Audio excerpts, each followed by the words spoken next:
Hello friends, आज हम देखेंगे रेजोल्यूशन ऑफ वेक्टर्स। रेजोल्यूशन क्या होता है? Resolution is basically breaking down of vectors into its components. तो resolution is basically a reverse process of addition. सब basically a reverse process of addition. Addition में क्या होता है हमारा कि हम किसी दो वेक्टर एक्स वाई को का रिजल्टेंट लेते हैं तो वो होता है जेड वेक्टर। बट रेजोल्यूशन जो है वो रिवर्स है। रिवर्स प्रोसेस कैसे है कि हम एक जेड वेक्टर को दो कंपोनेंट्स में तोड़ेंगे या डिकम्पोज करेंगे। बट यहाँ नोट करने वाली बात यह है कि ये जो दो कंपोनेंट्स हैं ये दो mutually exclusive, mutually perpendicular components होंगे। आइए एक एग्जांपल से समझते हैं। मान लेते हैं एक फील्ड है, उस फील्ड को मैंने एक्स वाई कोऑर्डिनेट प्लेन में रिप्रेजेंट किया है। ये कोई एक फील्ड है जिसमें एक्सिस और वाई एक्सिस है और हमारा ओरिजिन है पी। यहाँ पर एक फुटबॉल था, इस फुटबॉल को किक किया है हमने तो वो पी पॉइंट पर जाकर मान लीजिए पहुंच गया है। तो उसका डिस्प्लेसमेंट वेक्टर हो जाएगा, ये एस वेक्टर डिस्प्लेसमेंट होगा। इस फुटबॉल ओ को मैंने ओ पॉइंट से मैंने किक किया है तो ये पी पॉइंट पर पहुंच गया है, तो हमारा डिस्प्लेसमेंट वेक्टर एस बनेगा। अब गौर कीजिए, जब बॉल तो गया पी डायरेक्शन, पी पॉइंट पे पहुंच गया, बट उसने कुछ एक्स डायरेक्शन में भी डिस्टेंस ट्रेवल किए हैं। इतना डिस्टेंस उसने एक्स डायरेक्शन में भी ट्रेवल किया है जो कि एस एक्स होगा, और इतना डिस्प्लेसमेंट उसने वाई डायरेक्शन में भी ट्रेवल किया है जो कि एस वाई होगा। तो बॉल तो गया था पी की तरफ, बट उसने कुछ एक्स में भी ट्रेवल किया है, कुछ वाई में भी ट्रेवल किया है। यानी हम इसको लिख सकते हैं कि s vector is composed of two perpendicular components s x and s y. इस वेक्टर s को अब हम रिप्लेस कर सकते हैं इसके दो म्यूचुअली परपेंडिकुलर कंपोनेंट्स sx और sy से। यानी जहां हमें s दिया है तो हम उसके दो म्यूचुअली परपेंडिकुलर कंपोनेंट्स sx और sy डाल सकते हैं और s को रिमूव कर सकते हैं। तो चलिए अब देखते हैं relation between sx, sy and. तो मान लेते हैं कि ये जो वेक्टर s है ये थीटा एंगल बना रहा है विथ एक्सिस। तो अब हम इस ट्रायंगल को कंसीडर करेंगे। ओ पी को नाम देते हैं ए, यहाँ पे नाम देते हैं बी। तो हम ये ट्रायंगल को कंसीडर करते हैं ओ ए पी। तो इस केस में हमारा cos थीटा क्या हो जाएगा? cos थीटा होता है हमारा बेस बाय हाइपोटेन्यूज। तो बेस है हमारा ओ ए, हाइपोटेन्यूज है हमारा ओ पी, ओ ए है हमारा एस एक्स और ओ पी है हमारा एस वेक्टर। तो एस एक्स हो जाएगा हमारा एस इंटू कॉस थीटा, यानी एस और थीटा हमें पता है तो हम एस एक्स निकाल लेंगे। यहाँ पर नोट कीजिएगा कि एस एक्स वो कंपोनेंट है जिसपे थीटा, जो एंगल जो थीटा बना रहा है विद एक्स एक्सिस है। तो एस एक्स वो हो जाएगा कॉस थीटा। जिस जिस कंपोनेंट पे थीटा रेस्ट कर रहा है वो कंपोनेंट निकालेंगे तो given vector multiplied by cos theta. अब हम देखते हैं इसी ट्रायंगल में साइन थीटा क्या होगा।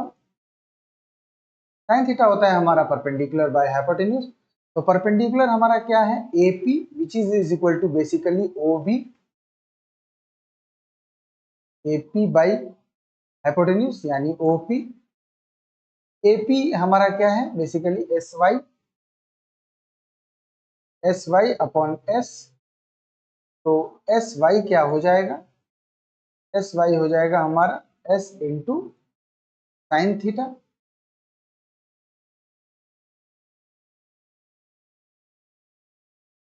तो गिवन वेक्टर का y डायरेक्शन का कंपोनेंट हमारा निकलेगा S इंटू साइन थीटा। जिस जिस एक्सिस पे एंगल थीटा रेस्ट करता है वो हो जाएगा कॉस थीटा, और उसके म्यूचुअली परपेंडिकुलर वाले कंपोनेंट बन जाएगा एस साइन थीटा। चलिए एक एग्जाम्पल सॉल्व करके देखते हैं। एक क्वेश्चन हम लेते हैं, मान लेते हैं ये एक वेक्टर है, 5 मीटर का एक डिस्प्लेसमेंट वेक्टर है और angle 45 degree with x axis. तो हमें निकालना है एस एक्स और एस वाई। तो एस एक्स हमें जैसे कि पता है वो हो जाएगा 5 इंटू कॉस 45 यानी 5/√2 मीटर। एस वाई हो जाएगा हमारा 5 इंटू साइन 45 यानी 5 इंटू 1/√2, 5/√2 मीटर। यानी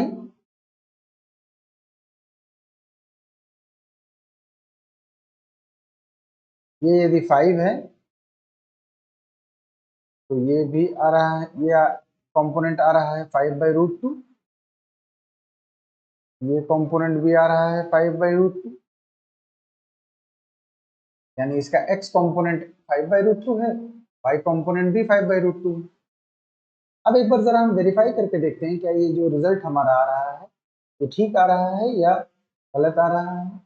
तो ये यदि कंपोनेंट यदि हमारा 5/√2 है तो ये भी हमारा 5/√2 होगा।